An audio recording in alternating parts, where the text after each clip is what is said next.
Hello friends, welcome to my channel study for you. So guys, जैसा कि आज जो आपका रेलवे आरपीएफ का 9 दिसंबर के सेकंड शिफ्ट का एग्ज़ाम हो गया है दोस्तों, जिसका जो है मैं आपको बिल्कुल 100% एक्यूरेट आंसर के साथ जो है इस वीडियो में बताऊँगा।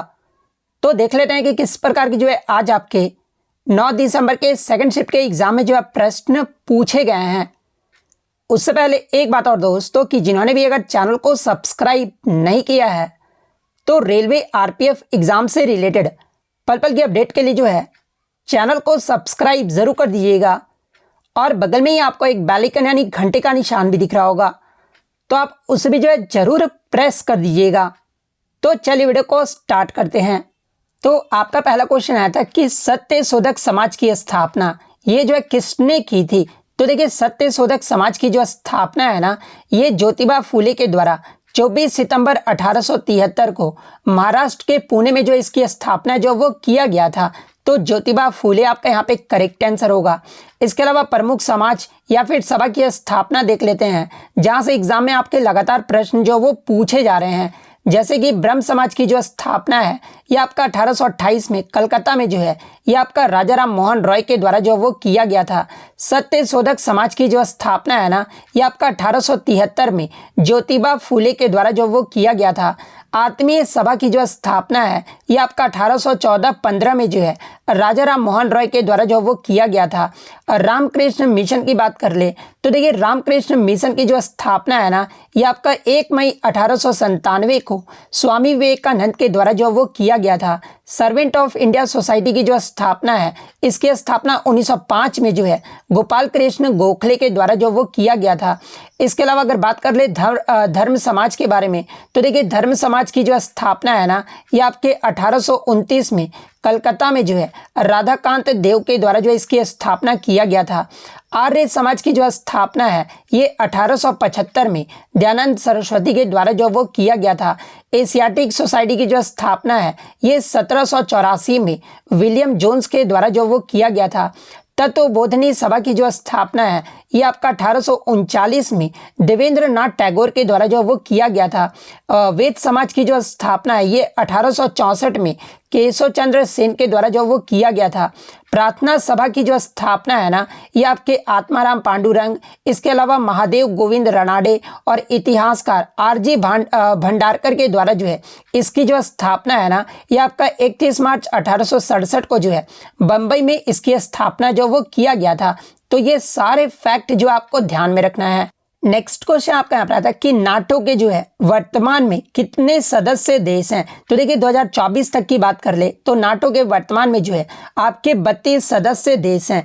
तो 32 आपका यहाँ पे करेक्ट आंसर होगा। इसके अलावा बात कर ले आपका नाटो का जो आपका 2024 में आपका जो 32वां सदस्य देश है ये कौन बना है। तो देखिए मैं आपको बता दूं कि 7 मार्च 2024 को जो है नाटो का जो 32वां सदस्य देश है ना, ये आपका स्वीडन देश बना है। और 2023 में आपका कौन बना था। तो देखिए 2023 में नाटो का जो 31वां सदस्य देश है ना, ये आपका फिनलैंड देश बना था। तो ये पॉइंट भी आप ध्यान में रखिएगा। इसके अलावा अगर नाटो का फुल फॉर्म एग्जाम में पूछा जाए तो देखिए इसका जो फुल फॉर्म होता है ना, ये आपका नॉर्थ अटलांटिक ट्रीटी ऑर्गेनाइजेशन होता है। और नाटो की जो स्थापना है ना, ये आपका 4 अप्रैल 1949 को हुआ था। और इसका अगर हेडक्वार्टर आपसे पूछा जाए तो देखिए नाटो का जो मुख्यालय है ना, ये आपका बेल्जियम के ब्रुसेल्स में स्थित है। और नाटो का अगर प्रतीक चिन्ह पूछा जाए तो देखिए नाटो का जो प्रतीक है ना, एक 4 बिंदु वाला सितारा है, जो कि आपका कंपास का प्रतिनिधित्व जो वो करता है। तो ये सारे फैक्ट जो आपको ध्यान में रखना है। नेक्स्ट क्वेश्चन आपका यहाँ रहा था कि 2024 के पेरिस पैरा ओलंपिक समापन समारोह में जो है भारत के ध्वजवाहक जो है ये कौन रहे थे। तो देखिए मैं आपको बता दूं कि 2024 का जो आपका पेरिस पैरा ओलंपिक हुआ था, इसमें अगर समापन समारोह यानी क्लोजिंग सेरेमनी में भारत के जो ध्वजवाहक है ना, ये आपके तीरंदाज हरविंदर सिंह और धावक जो ये प्रीति पाल रही थी। तो हरविंदर सिंह और प्रीति पाल आपका करेक्ट आंसर होगा। अगर एग्जाम में पूछा जाए कि हरविंदर सिंह का संबंध किस खेल से है, तो ये आपके आर्चरी यानी तीरंदाजी से है।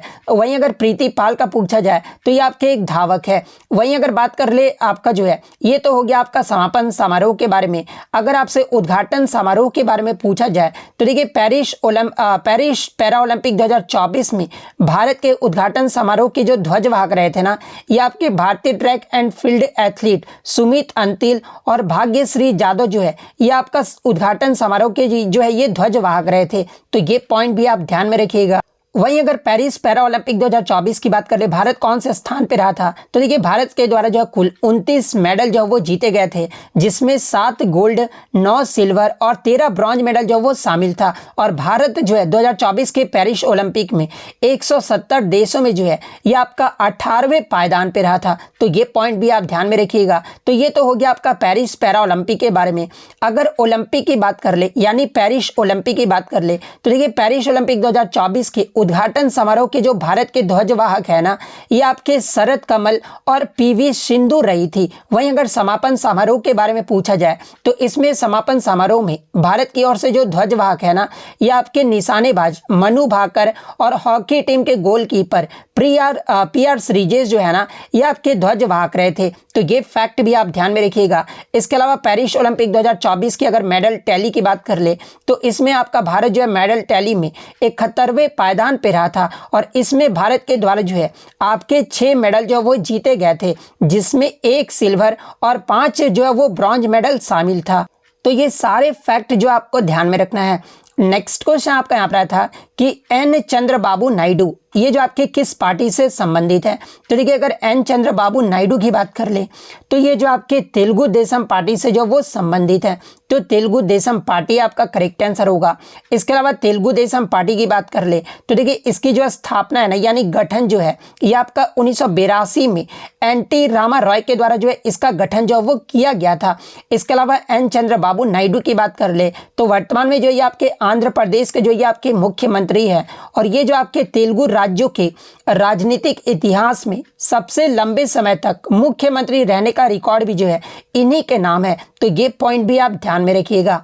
नेक्स्ट क्वेश्चन आपका यहाँ पर था कि भारत और मलेशिया के बीच हाल ही में कौन सा संयुक्त सैन्य अभ्यास हुआ है। तो देखिए भारत और मलेशिया के बीच हाल ही में जो है ये आपका हरिमऊ शक्ति सैन्य अभ्यास का आयोजन जो वो किया गया है।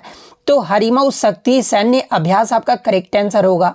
नेक्स्ट क्वेश्चन आपका यहाँ पर आया था कि भारत और मलेशिया के बीच हाल ही में हरिमऊ शक्ति नाम का जो संयुक्त सैन्य अभ्यास है ना, ये कहाँ पर आयोजित किया गया था। तो देखिए मैं आपको बता दूं कि भारत और मलेशिया के बीच हाल ही में जो आपका हरिमऊ शक्ति नाम का जो संयुक्त सैन्य अभ्यास है ना, ये आपका 2 दिसंबर से 15 दिसंबर 2024 तक जो है ये आपके मलेशिया के कुआलालंपुर के बेटोंग कैंप में जो ये आपका आयोजित किया गया था। तो ये वाला ऑप्शन आपका यहाँ पे करेक्ट आंसर होगा।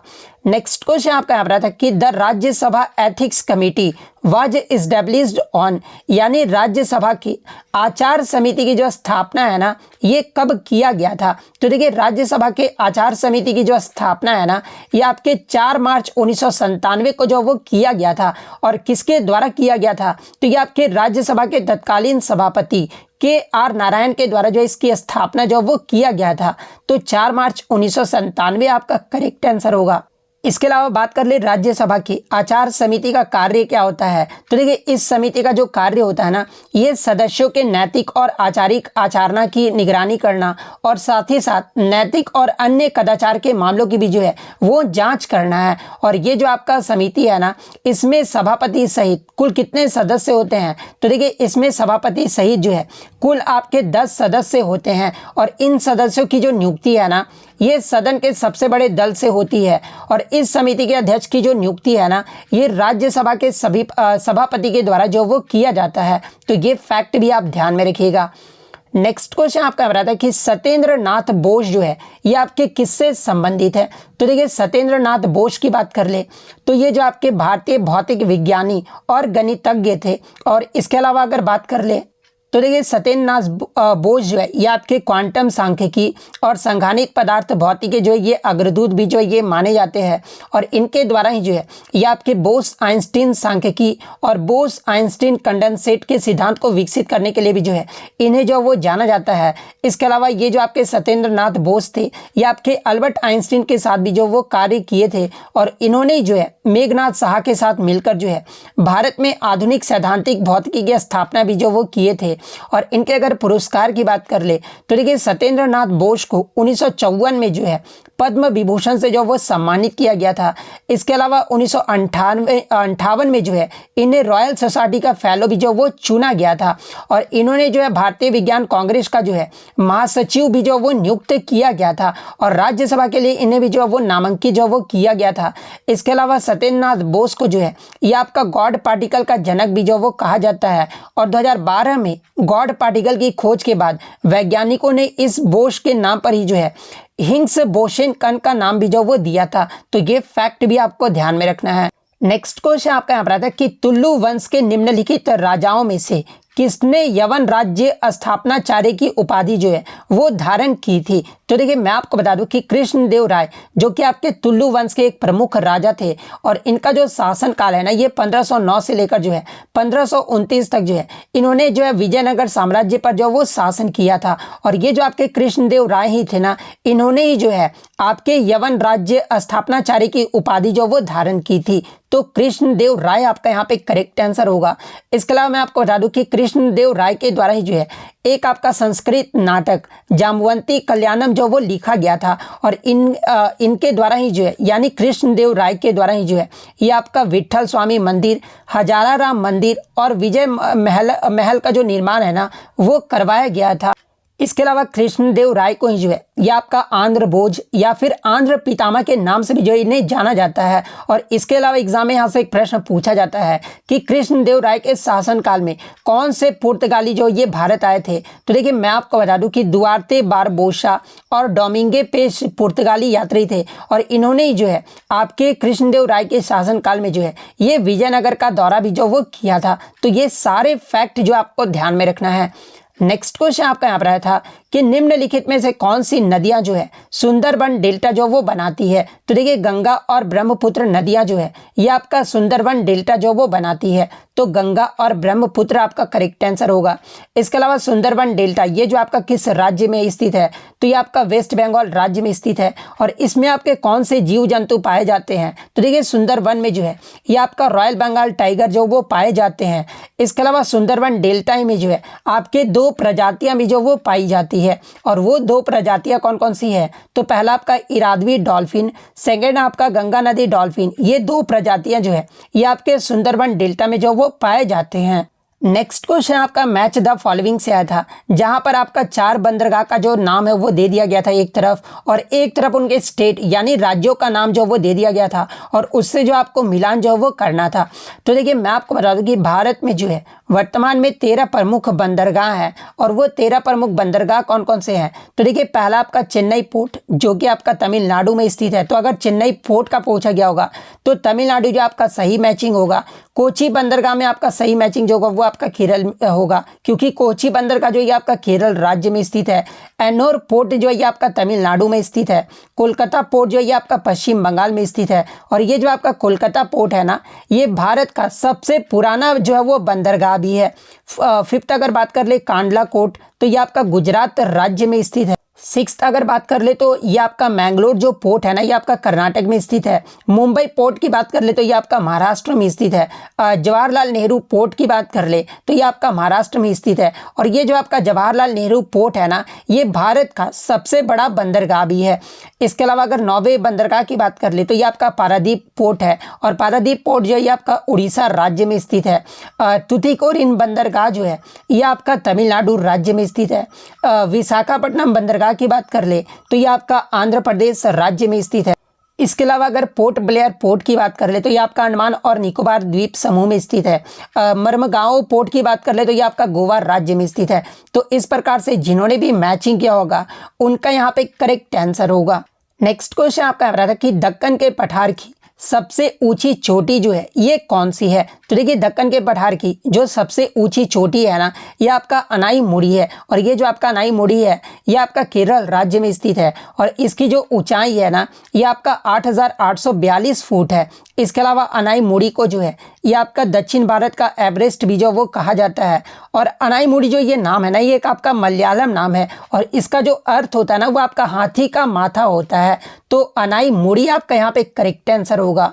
नेक्स्ट क्वेश्चन आपका रहा था कि 2024 के पेरिस ओलंपिक में जो है भारत की तरफ से किसने 2 मेडल जो वो जीते हैं? तो देखिए 2024 के पेरिस ओलंपिक में भारत की तरफ से जो 2 मेडल है ना ये मनु भाकर के द्वारा जो वो जीता गया है। और मनु भाकर ने जो है पेरिस ओलंपिक में भारत की तरफ से जो है ये 2 ब्रॉन्ज मेडल यानी 2 कांस्य पदक जो वो जीती है। और मनु भाकर जो है आज़ादी के बाद एक ही ओलंपिक में 2 पदक जीतने वाली जो है ये पहली भारतीय भी जो वो बन गई है। अब देखिए पेरिस ओलंपिक से लगातार आपके प्रश्न पूछे जा रहे हैं। तो देखिए पेरिस ओलंपिक में भारत की तरफ से आपके 6 पदक जो वो जीते गए थे और वो 6 पदकों के व्यक्तियों का नाम आपको ध्यान में रखना है। मनु भाकर जो है ये आपके महिलाओं की 10 मीटर एयर पिस्टल स्पर्धा में जो है ये आपका ब्रॉन्ज मेडल जो वो जीती थी। इसके अलावा मनु भाकर और सरबजोत सिंह ने जो है 10 मीटर एयर पिस्टल मिश्रित टीम स्पर्धा में जो है ये आपका ब्रॉन्ज मेडल जो वो जीते थे।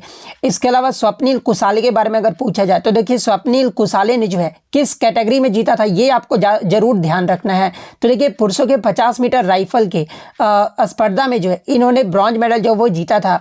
भारतीय हॉकी टीम के द्वारा जो ये आपका ब्रॉन्ज मेडल जीता गया था। और यहाँ से एग्जाम में एक प्रश्न बनेगा कि पेरिस ओलंपिक 2024 में भारतीय हॉकी टीम ने जो है किस देश को हराकर जो है ये आपका ब्रॉन्ज मेडल जो वो जीता है? तो देखिए मैं आपको बता दूं कि स्पेन देश को हराकर जो है भारत ने जो है ब्रॉन्ज मेडल जीता है। इसके अलावा नीरज चोपड़ा जो है इन्होंने जो है सिल्वर मेडल जीता है। और किस में जीते थे? तो ये आपके भाला फेंक खेल में जो है वो जीते थे। वहीं अगर अमन सहरावत की बात कर ले तो देखिए अमन सहरावत जो है पुरुषों के 57 किग्रा फ्री स्टाइल स्पर्धा में जो है ये आपके ब्रॉन्ज मेडल जो वो जीते हैं। तो ये सारे फैक्ट जो आपको ध्यान में रखना है। नेक्स्ट क्वेश्चन आपका यहाँ रहा था कि 2011 की जनगणना के अनुसार भारत के किस केंद्र शासित प्रदेश में जो है जन्म दर जो ये आपका सबसे अधिक रहा था? तो देखिए 2011 की जनगणना के अनुसार भारत के आपका जो केंद्र शासित प्रदेश में सबसे अधिक जो जन्म दर है ना ये आपका दादरा और नगर हवेली में रहा था। दादरा और नगर हवेली में जो आपका दशकीय जनसंख्या वृद्धि दर जो दर्ज किया गया था ना ये आपका 55.50 जो ये दर्ज किया गया था। तो दादरा और नगर हवेली आपका करेक्ट आंसर होगा। तो वो तो हो गया आपका यूटी के बारे में। अगर राज्य के बारे में आगे शिफ्ट में आपसे पूछ ले तो देखिए 2011 की जनगणना के अनुसार भारत में जो सबसे अधिक जन्म दर वाला जो राज्य रहा था ना ये आपका मेघालय राज्य रहा था। मेघालय राज्य का जो जन्म दर है ये आपका यानी जो दशकीय जनसंख्या वृद्धि दर है ये ऑलमोस्ट आपका 27% रहा था। और सबसे कम जन्म दर वाला अगर राज्य पूछा जाए तो ये आपका नागालैंड राज्य रहा था। तो ये पॉइंट भी आप ध्यान में रखिएगा। इसके अलावा एक आपका हाईएस्ट फर्टिलिटी रेट के बारे में पूछा जाता है यानी 2011 की जनगणना के अनुसार सबसे उच्चतम प्रजनन दर वाला राज्य कौन सा रहा था? तो देखिए सबसे उच्चतम प्रजनन दर वाला जो राज्य है ना ये आपका बिहार राज्य रहा था। बिहार राज्य का जो आपका प्रजनन दर रहा था ना ये आपका 3.4 रहा था। तो ये फैक्ट भी आपको ध्यान में रखना है। नेक्स्ट आपका यहाँ पर आता है कि what is the tenure of the chief election commissioner of India यानी भारत के मुख्य चुनाव आयुक्त का जो है कार्यकाल ये जो है कितने वर्षों का होता है? तो देखिए भारत के मुख्य चुनाव आयुक्त का जो कार्यकाल है ना ये आपका 6 वर्ष या फिर 65 वर्ष जो भी पहले हो जाए ये जो इनका कार्यकाल होता है। तो ये वाला ऑप्शन आपका यहाँ पे करेक्ट आंसर होगा। नेक्स्ट क्वेश्चन आपका यहाँ पर आया था कि राष्ट्रीय महिला आयोग का जो गठन है ना ये कब हुआ था? तो देखिए राष्ट्रीय महिला आयोग का जो गठन है ना पहला आयोग ये आपका 31 जनवरी 1992 को जो है इसका गठन जो वो किया गया था। और इसकी जो अध्यक्षता है ना ये सुश्री जयंती पटनायक के द्वारा जो वो किया गया था। वहीं अगर दूसरे आयोग की बात करें तो इसकी जो गठन है ये आपका जुलाई 1995 में जो वो आपका गठित किया गया था। और इसकी जो अध्यक्षता है ना ये डॉक्टर मोहिन गिरी के द्वारा जो वो किया गया था। तीसरे आयोग का जो गठन है ये आपका जनवरी 1999 में जो वो आपका गठित किया गया था। और इसकी जो अध्यक्षता है ना ये आपके सुश्री विभा पार्थ सारथी के द्वारा जो वो किया गया था। तो ये फैक्ट भी आपको ध्यान में रखना है। नेक्स्ट क्वेश्चन आपका यहाँ पर आता है कि सेठ शाह सूरी का जो है बचपन का नाम जो वो पूछा गया था। तो देखिए सेठ शाह सूरी का जो बचपन का नाम था ना, ये फरीद खान था। तो फरीद खान आपका यहाँ पे करेक्ट आंसर होगा। इसके अलावा सेठ शाह सूरी के आपके दो उपनाम भी थे, और वो कौन कौन से थे? तो पहला आपका शेर खान था और दूसरा जो था ये आपका सूरी था। और ये जो आपका उपाधि है ना, यानी जो दो उपनाम है, ये किसके द्वारा दिया गया था शेर शाह सूरी को? तो ये आपके बिहार के सूबेदार बहार खान लोहानी के द्वारा जो है ये जो आपके उपाधि जो वो दिया गया था। तो ये पॉइंट भी आप ध्यान में रखिएगा। इसके अलावा एग्जाम में प्रश्न पूछा जाता है कि जीटी रोड यानी ग्रैंड ट्रंक रोड का जो निर्माण है ना, ये किसके द्वारा करवाया गया था? तो ये आपका शेर शाह सूरी के द्वारा ही जो वो करवाया गया था। और शेर शाह सूरी का जो मकबरा ये कहाँ पर स्थित है? तो देखिए शेर शाह सूरी का जो मकबरा है ना, ये आपके बिहार के सासाराम जिले में स्थित है। तो ये फैक्ट भी आपको ध्यान में रखना है। नेक्स्ट क्वेश्चन आपका यहाँ पर आया था कि नीति निर्देशक सिद्धांत यानी डीपीएसपी का जो है इनमें से कौन सा कार्य जो वो नहीं होता है? तो देखिए इसके ऑप्शन मुझे नहीं मिले थे। जिस भी बच्चे को अगर चारों ऑप्शन याद है तो आप कमेंट करके जो बता दीजिएगा कि इसमें आपका ऑप्शन जो वो क्या दिया गया था। इसके अलावा अगर मैथ के क्वेश्चन की अगर मैं बात कर लूँ तो देखिए मैथ के पहला जो क्वेश्चन आया था ना कि 7 आदमियों का जो औसत है वो 56 है, तो हर आदमी में 6 जोड़ दिया जाए ना, तो इसमें जो आपका क्या औसत होगा? सेकंड आपका मैथ से क्वेश्चन आया था कि 2 साल का साधारण जो ब्याज है ये आपका 2 साल का चक्रवर्ती ब्याज की दर बराबर है, तो मूलधन जो वो पूछा गया था कि कितना होगा।